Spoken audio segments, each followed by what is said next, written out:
least it was worth a try.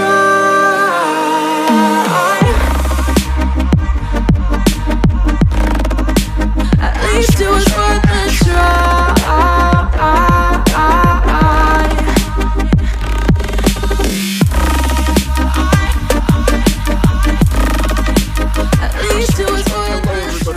Welcome back to another episode of The Beach Boys. You are back with Backheel FM, and we're here with Concord Rangers FC in the Vanarama National South, if I can speak. We are here trying to see if we can take the Beach Boys back up. I say back. See if we can take them up to the top tiers of English and indeed European football. Today, it is a matchup near the top of the table. We are taking on Woking, who sit third. We sit fourth. As we take a look around, just to get everybody caught up, if this is your first time watching, it is Saturday, March the 7th, 2020. We are in our second season here at Concord, the club from Canvey Island, and you can see this National South table is shaping up quite nicely as we approach the end of the season. We sit fourth. The goal here is second or third. We are 2 points behind Woking in third, 3 behind Torquay in second. Hereford currently sitting top, but they had a more comfortable lead than they currently do. So we've got a W doubleheader. Woking and Wealdstone will be the 2 games today. We're going away to the Kingfield Stadium to face off against Woking first. Before we do, just taking a look across our player stats so you guys can get caught up. Yassine Anaya, after a kind of rough start to his life at the club, as we take a look at his profile, he has adapted nicely. He's sitting on 15 goals. You can see most assists and the highest average rating. So Yassine and Connor Hunt, 7 assists. Jake Taylor, who plays in midfield for us, 84%. He's a good box-to-box midfielder. And then Connor Hunt with 4 Player of the Match awards. Jake Taylor also 8 yellow cards. Jake Taylor also sent off in one of our last games. So quickly, let's go over the results since I last saw you. All right, so in our last episode, we drew 2-2 against Maidenhead. Alex Wall and Yassine Anaya grabbing the goals, but it wasn't enough as Carl Stewart and Harry Draper had grabbed 2 for Maidenhead. We did come away with a 2-2 draw, but then we've eked out a couple of results since then. We had a 1-0 at home against Bath. Yassine Anaya scoring once again. We went away to St. Albans at Clarence Park, and despite the fact that Alex Wall was sent off in the 16th minute, Connor Hunt, Hunter the Hungry, grabbed an 89th minute winner to walk away with all 3 points. We then faced off against Dartford, and this was an extremely frustrating game. We got off to a flying start. Adam Combs, who has kind of switched to our third-choice striker in recent games, scores in the 12th minute. Yassine Anaya doubles our lead in the 17th. Things are going swimmingly. Dartford are barely in the game. We're dominating completely, but we didn't grab a third goal. Then in the 65th minute, Jake Taylor sent off, and 2 goals. 3 minutes after he sent off, 68th minute, Billy Roast brings it back to 2-1, and Toby Ajala in the 80th equalizes, and we come away with just the 1 point. Very disappointing because we're looking to build a nice little run here, but it does mean with this 2-0 win against Hampton and Richmond at home, we were able to come away with an unbeaten run through February, which brings us now to our WW header, Woking and Wealdstone. So let's go ahead and get right into it. All right, so our team will start looking pretty familiar to you guys as Sam Besant starts in goal, Tyrone Sterling, Aaron Pollock, Clark Jarvis across the back 4, Hunter the Hungry, Parkinson, Taylor, Cope on the right, and Combs and Anaya start up front. Adam Wilson, the Loney, will be on the bench. He's returning from injury, maximum of 45 minutes. So we start Combs and Anaya, and we see how we get on. All right, looking across their team, they're sitting third. Javen Sue has followed me around a couple of lower league saves now, And I've never signed him, despite the fact that I've had plenty of opportunities to, and I really hope I shouldn't have said anything about his name.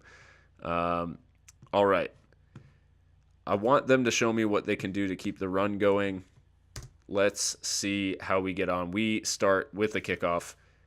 We're in Woking, and let's see if we can send the home fans away in tears. I don't know if they'd be crying about a third versus fourth loss, but it would mean we'd climb the table, which is important. They have a corner, though, early. I don't want to go behind here. The last thing I want to do is be chasing a lead away from home. Wood goes very close there. Hereford have conceded. There's some kind of game going on between Hereford and Hampton and Richmond. There's already been 2 goals in it. Both teams playing a 4-4-2. We are struggling to assert ourselves in this match. Possession-wise, we're dominating, but we haven't done anything with it. Now we finally have a shot. But they've had 4 shots. This is very odd. We do have the ball, though. Parkinson gives it away. Oh, no. They may try to hit us on the break here. It looks like that's their game plan in general. Played infield for Apau. Powell rolls it through to Luer, off the bar. Goal kick. Whew, that was close. Maidenhead have taken the lead, meanwhile, behind us. Hunt infield. Taylor. It's fallen for Anaya, and it's been disallowed for offside. What? Who was off? Clark's off, but he's nowhere near the play. Oh, no. So we've had a goal disallowed for a very questionable offside. Well, Abigail Dunk from the non-league paper is going to be hearing about this. She won't. She's got too many games to cover. She only asked me when my players are pissed off at me. We reach halftime. Well, we should be 1-0 up, honestly. It's been a fairly even match in terms of shots, even fouls. I'm not sure why we're fouling so much. But 61% possession, and just the one highlight to speak of with the disallowed goal. It hasn't been good enough. I'm not happy with your performance. See, they get fired up. They know what to do. Let's see if we can get back out there and do better, do more things. Our strikers in particular have not played well, although Anaya had a goal wrongly taken away, so I can't really fault him for that. Given the fact that he put the ball in the back of the net. It was actually a really tidy finish, too. So there's really nothing I can complain about whatsoever. But yeah, Hunter the Hungry is looking a bit, starved currently. Jake Cope also not playing well. So here's what I'm going to do. Cope. Also Wilson. Wilson is going to come on for Combs, and we're going to see what that does for us. They've also made a double switch. Javen Sue comes off the field, so he can't punish me. Maybe his substitute can, though, and Sterling clears off the line. Pollock able to get it clear.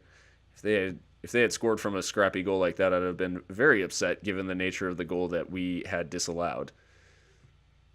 Another corner for him. This is making me nervous. Cook just over the bar. I need to freshen things up maybe a little bit. Let's just up the tempo a little bit.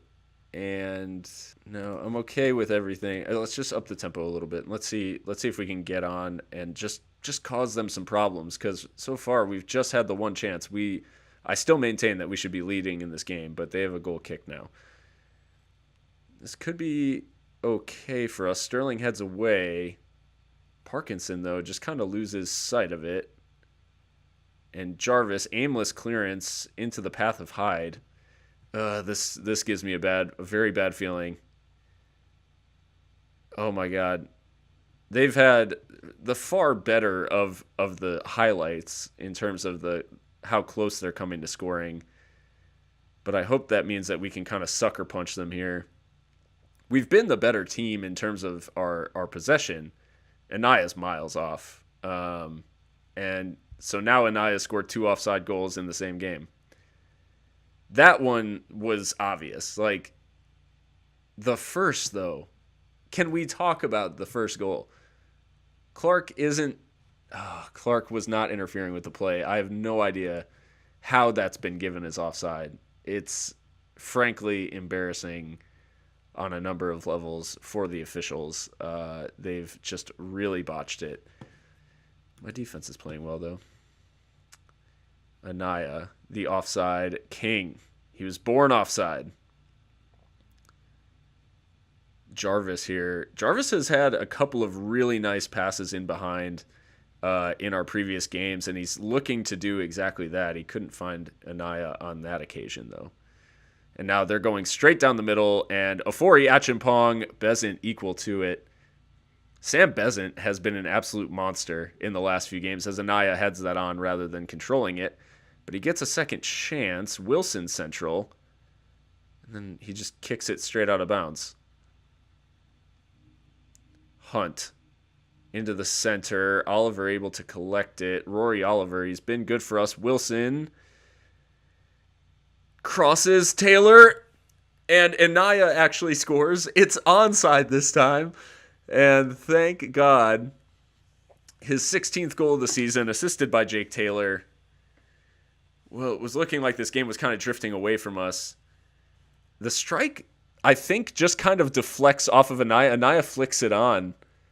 It was probably going in from Taylor, so it's kind of a dick move from Anaya, but that gives us the lead. And if we can hold on here for these last couple of minutes, let's just go defensive. I don't know if this is going to help, but let's lower the tempo. Let's waste some time. No, we're probably going to concede now as Achimpong just latches onto that. That was poor from basically every defender. Wood, it's able to be cleared only as far as Ayoma to Young. I'm getting extremely nervous. And long ball over the top. Sterling unable to get a good contact on it. Oh, that was blocked well by Hunt, though. It is a throw into them, but it just whittles away some more time off the clock. 40 seconds to go here. This would be such a big result if we can hold on. Ayoma, Clark heads away. Taylor can't latch on. Wood from distance and blazes over, and that will just about do it, ladies and gentlemen. It looks like Concord will be climbing up into third place. And that is the final whistle. Concord with another 1-0 victory. Yassine Anaya with a goal in the 85th minute to secure the win over Woking. That is fantastic. What do you mean, Jack Midson? There's plenty to address after that. It is a good win, boys. Well done. That win over Woking does take us up into third. And for those who don't know the structure of the National League, North and South, the structure is such that 7 teams make the playoffs, but 4th through 7th have to play a first round with 2nd and 3rd getting a bye to the semifinals. It is absolutely crucial. We played, for those who were around for last season, we played in the first round, and anything can happen in the first round. We lost to a team that was much worse than us. And it made for a very frustrating season. However, if we're up in the 2nd and 3rd place, we can take that bye into the semifinals, and then it's only 2 wins to secure promotion. That is key here. So the second game of our WW header is against Weldstone, and we will be back for that. All right, so our team from the last match, just one change really, or 2 changes in it really. So Bezant in goal, Sterling, Pollock, Clark, Jarvis across the back 4. Hunt, Ahmed Abdullah comes in for Jack Parkinson just to give him a little bit of a rest and give us a little more versatility on the bench. Jake Taylor and Jake Cope, the 2 Jakes over here. And then Alex Wall and Yassine Anaya up top. Alex Wall coming in for Adam Combs because Adam Combs struggled in the last match. All right, we are heavy favorites. Little bit of a strange formation here with a 4-1-3-1-1. DM AM narrow. So it's like a modified diamond with a third midfielder, or a third central midfielder in there. A bit strange here from Weldstone, but the second game of our WW header is W doubleheader is underway. And Weldstone kickoff here at the Aspect. If we can get another result, this is going to be very, very good for our league campaign, and we can see if Torquay might slip up here toward the end of the season and let us in with a chance as Torquay actually go top. It falls to Pollock in the area. No dice, though, on that. But we do have our first shot on the target. Second shot on target off highlight. Hereford are back top as Chelmsford have equalized against Torquay. We've got a corner. Hunt to deliver this. In swinging. Wall can't get there ahead of the goalkeeper North, and North claims. But the clearance is extremely poor. Their formation is so strange. Like, watching in 2D is amazing because you can really see the shape. And they were so strangely compact after that corner that the clearance literally had no targets. Their whole team is operating basically wherever the ball is. It's like watching a U6 game as Cope hits the post. Or maybe the side netting, but Weldstone have a goal kick. We are all over Weldstone in this opening half hour. We've got to make it count. Hunt from the free kick hits the post.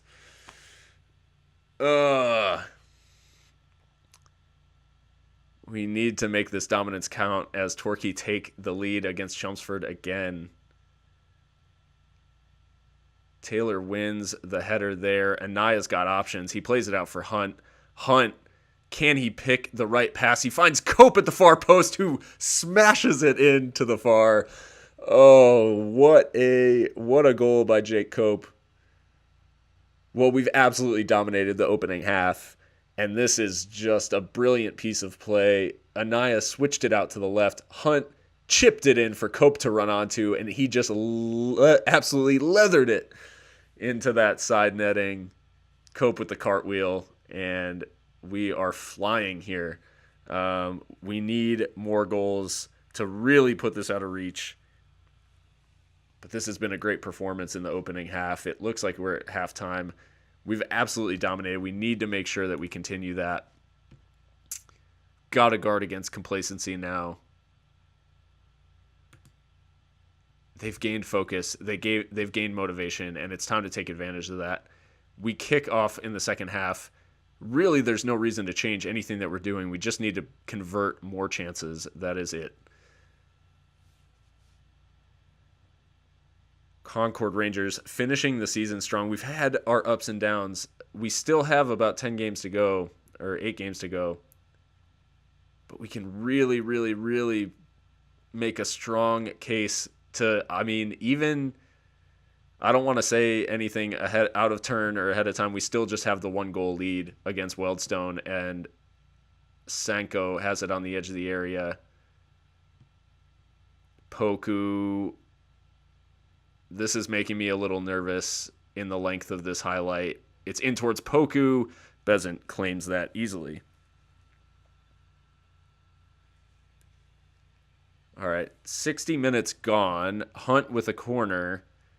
It falls to Cope. Cope to smash it in. Second chance. Wall not able to do anything with it. It does come out to Jarvis, though, and Cope will get another opportunity here to make a play. Taylor from distance was a ways away, I'll say, to test the keeper. Our striker's not really playing that well. I'm going to bring in Adam Wilson, even though his manager, he's on loan, and his manager's going to get all mad that I'm playing him at striker instead of on the wing. But I don't really care because we're chasing promotion, and Wilson can do a job for us in that pressing forward position. As that's in towards Anaya, it'll fall for Taylor here. Jake Cope, he just took a touch too many. Jarvis collects. Taylor back out wide for Jarvis. Cope. This is the strangest performance, the strangest 1-0. We are absolutely punishing them, and we just haven't been able to make our dominance count.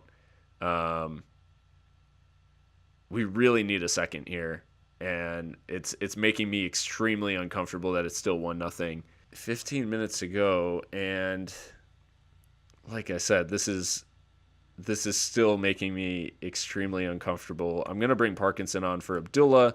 He just hasn't done that much in that center mid position. I gave him a game because he was complaining about his playing time, and it gave me a chance to rest Parkinson, but I bring Parkinson on anyways. So maybe that'll give us a little impetus to go and change things. No. The throw-in is extremely poor, and now Weldstone are breaking forward. Harper out to Tyler. It was a pretty poor pass, but they still have a chance here. Parkinson gives the ball away cheaply on the edge of the area, and they've hit the post, and then their striker just runs past the ball. I really can't explain this performance. We've had 9 shots on target, and just the 1 goal to show for it. If we can grab a second, we can really put this one away. And Sterling now with the loose touch, but Pollock wins the header, thank God. Parkinson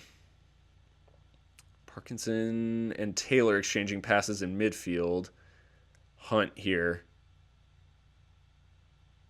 He goes past his man, finds Wilson. Wilson works it back out wide for Hunt. He could put a cross in here towards Anaya, and Anaya scored again. 17th goal of the season for Yassine Anaya, assisted by Connor Hunt. Hunter the Hungry, able to eat there. So Wilson just able to sneak it back out to Hunt.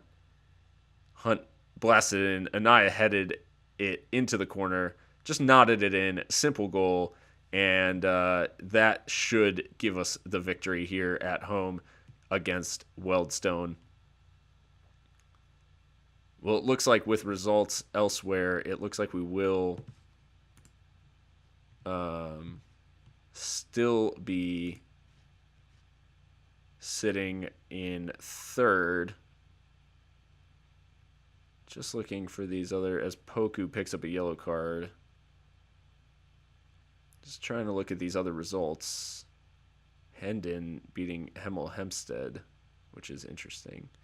Well, as we're into 4 minutes of added time, it does look like we'll hold on to the victory here, but can we keep the clean sheet is the question. We've got possession. Again, it's down the right with Jarvis and Cope combining. Cope now looking infield towards Parkinson. He's found Taylor. Wilson's in all kinds of space, and he blasted just wide. Adam Wilson with a big chance to score and put this truly to bed. As now they're kind of putting together a move here off of that goal kick. Poku with the ball. And the flight of that just missed it. Oh, it was offside. That all looked a bit strange, but we're entering the last 15 seconds. Besant will take the goal kick. Should be straightforward stuff here from the Beach Boys seeing out this win at home against Weldstone. Well, it is a happy double W double W header. I've really made a stupid name for this episode, if I'm being honest. So very pleased with the performance. It's a 2-0 win. It could have been a lot more, but we played well. Played them off the park at times, and with that, your Concord Rangers do sit third. Depending on how the rest of the results go, the rest of the weekend in the league. But as you can see here, Woking held to a draw, so we are able to Woking held Hereford. So interesting result there, which puts Hereford into second, and Torquay, after a tough start to the match, Ruari Keating, with 5 goals to sink Chelmsford 6-3. So we do have we've got a title race on our hands, ladies and gentlemen, all of a sudden. So the teams around us have not put us away. And here we are, 3 points behind the leaders. So Hunt was absolutely brilliant with his 2 assists, and I will praise him for it in a little bit. But as we look at our schedule, I think we're going to aim for an end-of-season end of season episode.